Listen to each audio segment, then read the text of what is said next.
Yo, Jojo TB said, what up? What up? What's poppin'? Today I'm gonna hit you with a very informative video. I'm gonna be talking about the Rico law. I'm gonna be talking about the Rico law just because I've been watching how Casanova 2 times, his crew got indicted, the Untouchables, they got touched by the feds. And it's like it keeps happening and people like don't learn. Like they think they're gonna get away. And it's like it's a very devastating law to organized crime, you know what I mean? So what is the Rico law or the Rico Act? The Rico law refers to the prosecution and defense of individuals who engage in organized crime. In 1970, Congress passed the Racketeer Influenced and Corrupt Organizations, which is the RICO Act, in an effort to combat mafia groups. Racketeering activities also included property crimes such as robbery and arson. RICO is the ultimate hitman in mob prosecution. RICO allows the prosecution of all individuals involved in a corrupt organization. Some examples of racketeering are criminal operations such as illegal gambling, prostitution rings, drug trafficking, counterfeiting, embezzlement, and extortion. Activities that have devastating consequences for the private institution as well as the public. Under the RICO, he said, she said, they allowed that in court. They allowed a lot of stuff, which helped them get to the top boss, even though the top boss wasn't doing nothing. He was just chilling at home. His people, his group were doing everything.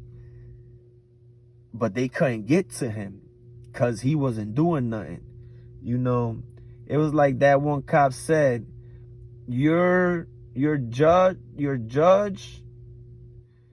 on what you done.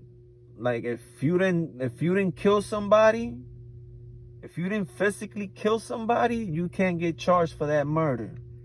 So when they dropped the RICO law, it just changed the game around. Cause now they were charging whole groups, entire groups. So in 1970, let me see. In 1970 was when they passed the law, right? But the first case, because this is what happened. When they signed the law in 1970, the law went into like standby, like freeze for 9 years. But in 1979 was when they actually first used it. And they went against the Hells Angels. They were trying to get that whole biker crew taken down. But the jury found them innocent, so they beat that thing. The first time they used the RICO law and it actually worked was against the Cleveland. It was a Cleveland mob.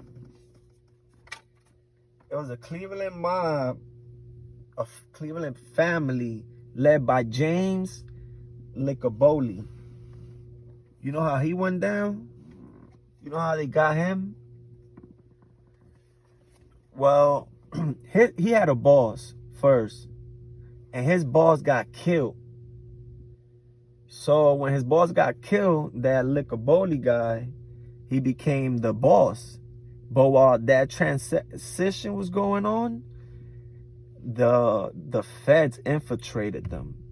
They had like they had this one woman that she would come in and tell the mob like tell that family when they were gonna raid and do stuff like that. And she was actually an informant. So, and then he had his one of his right hand mans, one of his killers, which his name was like Jimmy something Fratiano. He was a long time friend, and he was an informant. So that Fratiano guy, he got scared. He thought that the boss, the James, was gonna find out that he was an informant, and he was gonna kill him. So what he ended up doing was he told to get a to get a lighter sentence. In a way, the Rico Act is the murderer of the Omerta. The Omerta is the oath of silence, like basically no snitching, right? And the mob, they wouldn't snitch, especially before the Rico law. They would get like light sentences. And one thing that used to get the feds mad was that these mafia dudes, they didn't care about doing little time. They used to tell the feds, I could do this time standing on my head, and the feds didn't like that. When the Rico law came down, they were given life sentences. And if there were 3 bodies, you wasn't going to get charged with just a murder. You was going to get charged with 3 different murders. So if it was 20 years for one, you was going to end up getting 60, and it was 20 bodies. It just keeps going, right? So basically, when the Rico law came down, everybody started snitching. Everybody didn't want to do no time, because the time was too long. The time was too long. So, as soon as one would get caught, they would tell them, either you rat, you snitch, or you're going to rot in jail. So all of them were flipping left and right. So everybody that think Tekashi made snitching hot, no, it wasn't Tekashi. It was the Rico law, the Rico Act. That's what made killers and cold-hearted murderers, like people that didn't care about nothing, snitching, because they didn't want to do all that time. They wanted to come back as a new man. Then the Paul Castellano, I think is his name, they were about to hit him with the Rico law. But